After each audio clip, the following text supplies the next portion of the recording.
Hi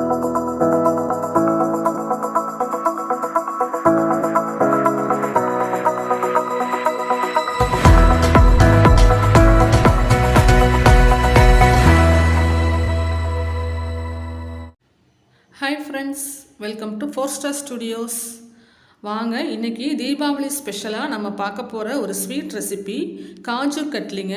ரொம்ப ஈஸியாக செஞ்சிடலாம். 2 பொருள் தான், முந்திரி பருப்பு, சர்க்கரை. இது இருந்தால் இந்த ரொம்ப காஸ்ட்லியான ஸ்வீட்டுங்க. இது நீங்கள் பேக்கரி ஷாப்லலாம் வாங்கினீங்கன்னா நம்ம வீட்லேயே இது ஈஸியாக செஞ்சிடலாம். பாருங்கள், 1 கப் முந்திரி, அதுக்கு 1/2 கப் சர்க்கரை. கிராம் கணக்கில் பார்த்தீங்கன்னா 200 கிராம் முந்திரி, 100 கிராம் சர்க்கரை. இப்போது இந்த முந்திரி நீங்கள் செலக்ட் பண்ணுறது நல்லா ஒயிட்டாக இருக்க மாதிரி நல்லா குவாலிட்டியாக செலக்ட் பண்ணிக்கோங்க. அதே சமயம் பதத்து போகாமல் நல்லா கிறிஸ்பியாக இருக்கணும். அப்போ தான் நமக்கு இந்த முந்திரி பவுடராக பண்ண வரும். அந்த மாதிரி முந்திரியாக பார்த்து எடுத்துக்கோங்க. 200 கிராம் முந்திரிக்கு நம்ம 100 கிராம் சர்க்கரை போட்டுக்கிட்டால் போதும். இப்போ எடுத்துருக்கிற இந்த முந்திரி பருப்பை நம்ம வறுக்கவெல்லாம் தேவையில்லை. அப்படியே மிக்சி ஜாரில் சேர்த்து நம்ம பவுட்ரு பண்ண போகிறோம். மிக்சி ஜாரில் சேர்த்து பவுட்ரு பண்ணும்போது ஒரே தான் மொத்தமாக அரைக்கக்கூடாது. அப்படி அரைச்சாக்க நமக்கு எண்ணெய் கசிய ஆரம்பிச்சிடும். அதனால் விட்டு விட்டு அரைக்கணும். பாருங்கள், இந்த மாதிரி கொஞ்சம் கொஞ்சமாக விட்டு விட்டு அரைக்கணும். ஒரே தடவையில் மொத்தமாக அரைக்கக்கூடாது. கொஞ்சமாக அப்படி பல்ஸ் மோட்டில் போட்டு போட்டு எடுத்திங்கனாக்கா உங்களுக்கு ஓரளவுக்கு முதல்ல அரைச்சி கிடைக்கும். இதை நம்ம சலிச்சு எடுத்துக்கலாம். சலிச்சுட்டு இன்னும் அரைப்படாமல் இருந்ததுன்னா திரும்ப பாருங்கள், இந்த மாதிரி எண்ணெய் கசிவு இல்லாமல் சலிச்சு, அதாவது எண்ணெய் கசிவு இல்லாமல் விப்பரில் போட்டு எடுத்துக்கோங்க, இல்லைன்னா பல்ஸ் மோட்டில் போட்டு எடுத்துக்கோங்க. இப்போ இதை நம்ம முதல்ல சலிச்சுக்கலாம். ஒரு பெரிய சைஸ் இருக்கிறதுலே பெரிய சைஸ் ஜல்லடையில், இல்லைன்னா ரவை சலிக்கிற ஜல்லடையில் சலிச்சுக்கிட்டிங்கன்னா உங்களுக்கு கரெக்டாக இருக்கும். ரொம்ப நைஸ் ஜல்லடையில் சலிக்க வராது. பாருங்கள், இப்போ அடியில் நல்லா நைஸ் பவுடராக உங்களுக்கு இறங்குறது தெரியும். இப்படி மேலே கொஞ்சம் தேய்ச்சி விட்டு இதை சலிச்சு விடுங்க. சலித்த பிறகு மேலே அரைப்படாமல் கொஞ்சம் பெரிய சைஸில் இருக்கிற பருப்பு பூரா நமக்கு நிற்கும். அதை நம்ம திரும்ப மிக்சி ஜாரில் சேர்த்து நம்ம அரைச்சிக்கலாம். பாருங்கள், கீழே ஒரே மாதிரி ஈவனாக நைஸ் பவுடராக உங்களுக்கு கிடைக்கும். இப்போ மேலே தங்கியிருக்கு இல்லையா, இது இன்னும் அரைப்படலை. இதை திரும்ப நம்ம மிக்சி ஜாரில் சேர்த்து நம்ம திரும்ப அரைச்சிக்கலாம். திரும்ப அரைக்கும் போதுமே சரி, விட்டு விட்டு தான் அரைக்கணும். ஒரே தடவையில் ரொம்ப ஒரு நிமிஷம், அரை நிமிஷம் அப்படி தொடர்ந்து அரைக்கக்கூடாது. அப்படி அரைச்சா முந்திரி பருப்புலேருந்து எண்ணெய் கசிய ஆரம்பிச்சிடும். நமக்கு அந்த மாதிரி வரக்கூடாது. நல்லா பவுடராக தான் இருக்கணும். இப்போ இதை திரும்ப நான் மிக்சி ஜாரில் சேர்த்து அதே மாதிரி விட்டு விட்டு அரைச்சி கொண்டு வந்துக்கிறேன், பல்ஸ் மோடில் போட்டு. பாருங்கள், இப்போ அரைச்சி கொண்டு வந்துட்டேன். இதையும் நம்ம இதோட சேர்த்து திரும்ப சலிச்சுக்கலாம் இதே பிளேட்லேயே. ஒரு 3 தடவை அரைச்சிக்கிட்டிங்கன்னா அவ்வளோதான் நமக்கு அரைக்க வரும். அதுக்கு அடியில் இருக்கிறது கடைசியாக ஒரு ஸ்பூன் அளவுக்கு உங்களுக்கு அரைக்க முடியாமல் இருக்கும். அதை நம்ம வேறு எதுக்காவது யூஸ் பண்ணிக்கலாம். பாருங்கள், இதையுமே கொஞ்சம் அப்படி தேய்ச்சி விட்டு நல்லா சலிச்சு எடுத்துக்கோங்க.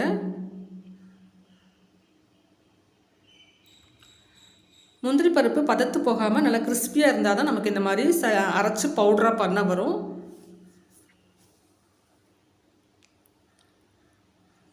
பாருங்கள், 2வது தடவையும் அரைச்சி நம்ம இந்த மாதிரி சல்லடையில் போட்டு சலிச்சு முடித்த பிறகு கடைசியாக இன்னும் கொஞ்சம் நமக்கு மேலே தங்கி இருக்குது,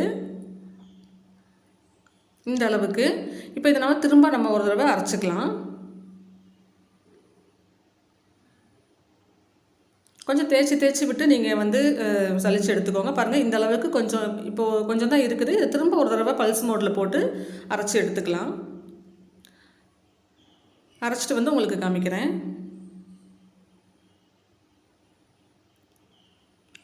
பாருங்கள், கடைசியாக இருந்ததையும் இதே மாதிரி அரைச்சி இந்த ஜல்லடையில் போட்டு நல்லா அப்படி தேய்ச்சி விட்டு நீங்கள் முடிஞ்ச வரைக்கும் இதை பவுடராக பண்ணி எடுத்துக்கோங்க. கடைசியாக இந்த கொஞ்சோண்டு மேலே இருக்குது பாருங்கள், இது என்ன பண்ணாலும் அரைக்க வராது. இதை வேறு ஏதாவது நீங்கள் குருமாவுக்கெல்லாம் அரைக்கும் போது முந்திரி பருப்பு சேர்த்தார போல் அதுக்கு நீங்கள் சேர்த்து யூஸ் பண்ணிக்கலாம்.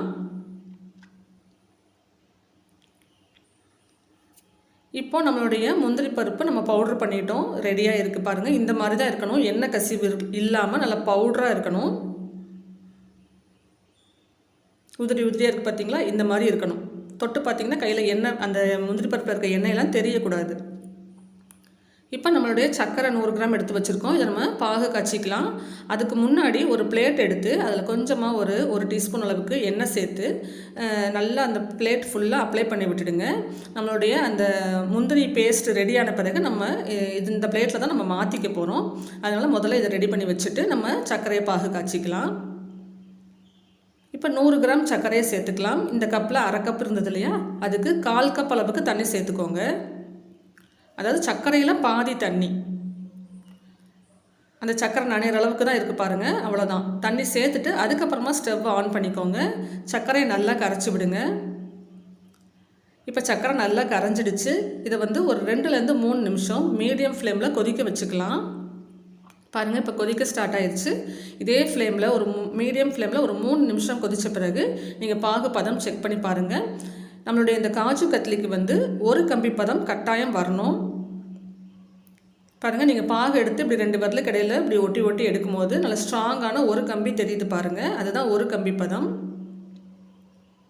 தெரியுதுங்க உங்களுக்கு கேமராவில்? இந்த மாதிரி நல்லா ஒரு கம்பி ஃபுல்லாக கட் ஆகாமல் நல்லா ஸ்ட்ராங்காக ஃபார்ம் ஆகணும். இந்த மாதிரி வந்த பிறகு ஸ்டவ்வை வந்து நல்லா ஸ்லோவாக வச்சுருங்க. நல்லா சிம்மில் வச்சுடுங்க. இனிமேல் ஹை ஃப்ளேமுக்கு மாற்றவே தேவையில்லை. இப்போது நம்மளுடைய அந்த முந்திரி பவுடரை இந்த சக்கரை பாகில் நம்ம சேர்த்துக்கலாம். பொறுமையாக எல்லாத்தையுமே சேர்த்துடுங்க. சேர்த்துட்டு நம்ம கிண்ட ஆரம்பிச்சுக்கலாம்.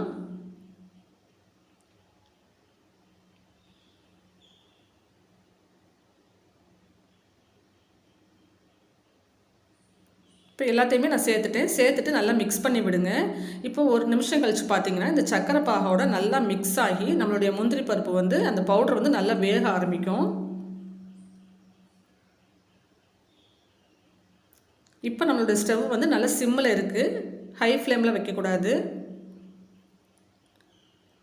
இப்போ திக்காக இருக்க மாதிரி இருக்கு இல்லையா? இப்போ இன்னும் கொஞ்சம் நேரம் கழித்து பார்த்திங்கன்னா கொஞ்சம் நல்லா இளகி வந்துடும். கைவிடாமல் மட்டும் கலந்து கொடுத்துட்டே இருங்க.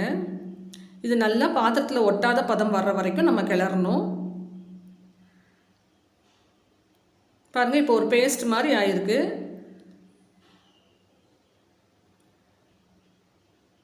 இப்போ இந்த ஸ்டேஜில் ஒரு டீஸ்பூன் அளவுக்கு நெய் சேர்த்துக்கலாம் வாசனைக்காக. நெய் வந்து ஆப்ஷனல் தான், தேவையில்லைன்னா நீங்கள் சேர்க்காம கூட செய்யலாம்.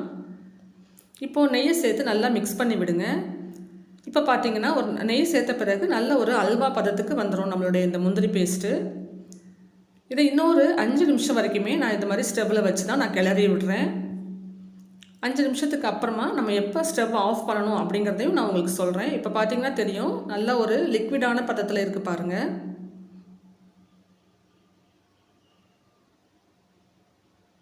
இது இன்னும் கொஞ்சம் நல்லா திக்காக வரணும்.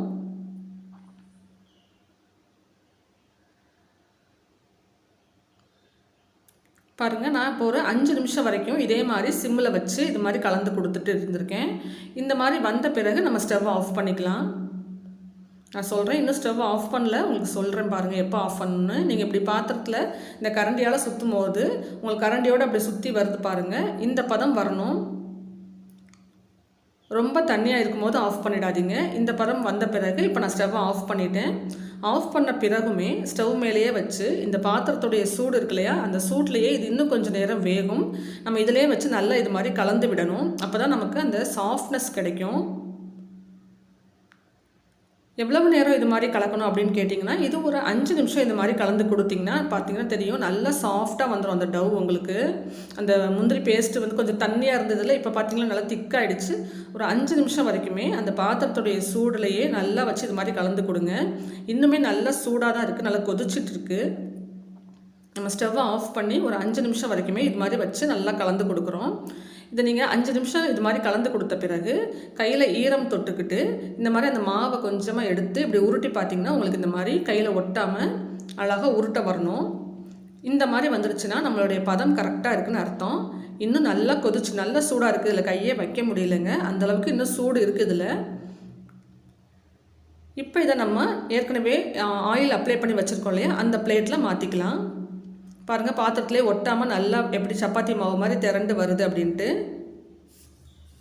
இப்போ இதை எடுத்து இந்த பிளேட்டில் கொட்டிக்கோங்க.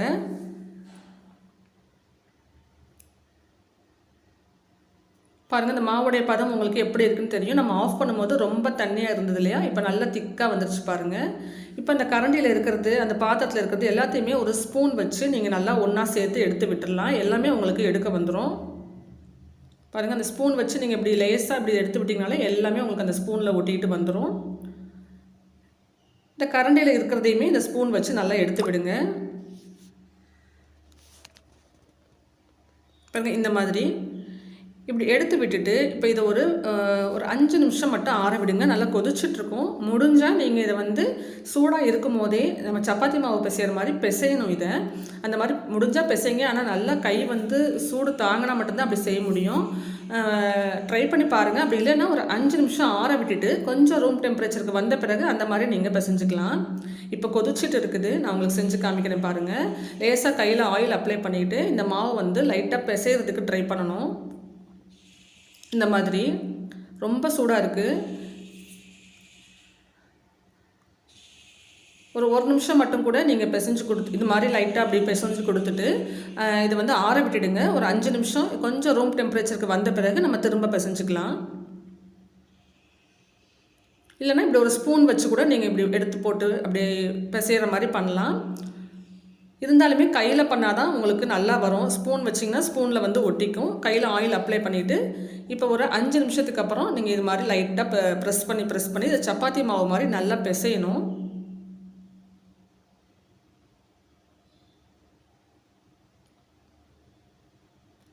நான் ஒரு நிமிஷம் அந்த மாதிரி சூடாக இருக்கும்போது பிசைஞ்சிட்டு விட்டுட்டேன்.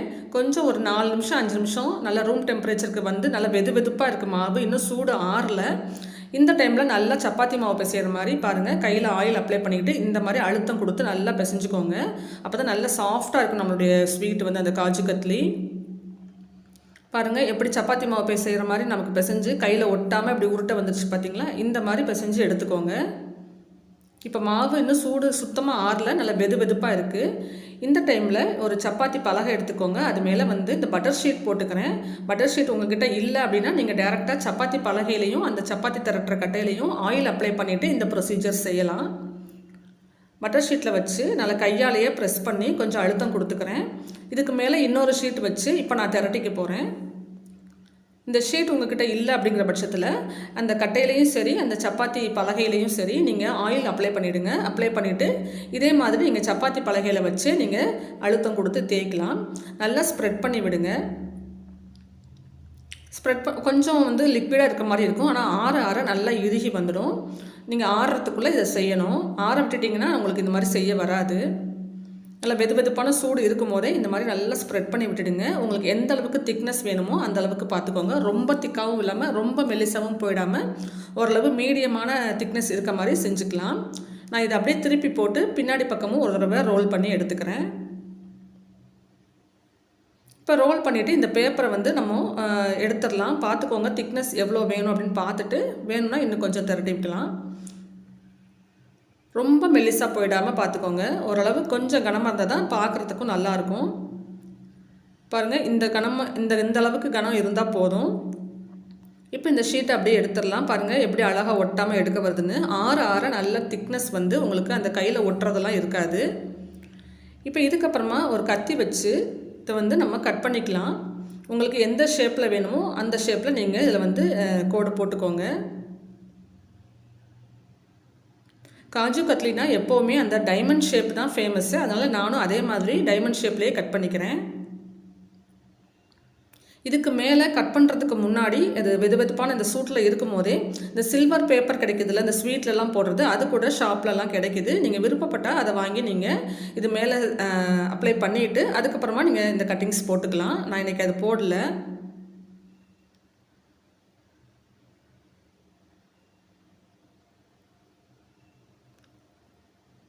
கொஞ்சம் ஒட்டுற மாதிரி இருந்தால் அந்த கத்தியில் வந்து லைட்டாக ஆயில் அப்ளை பண்ணிவிட்டு நீங்கள் இந்த மாதிரி கட்டிங்ஸ் போட்டுக்கோங்க. ஆனால் ஆறின பிறகு ஒட்டாமல் உங்களுக்கு எடுக்க வந்துடும். ஒன்றும் பிரச்சனை இல்லை.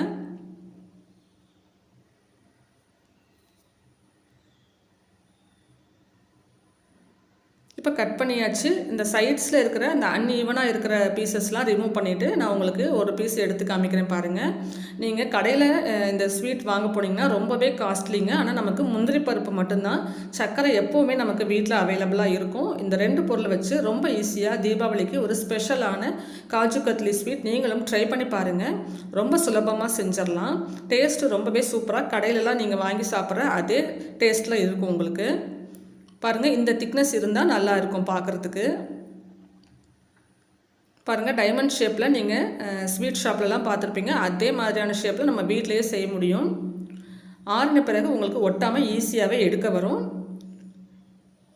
பாருங்கள், இந்த அளவுக்கு பாருங்கள், இப்போ நான் இதை ஒரு பிளேட்டில் வரிசையாக அரேஞ்ச் பண்ணிக்கிறேன்.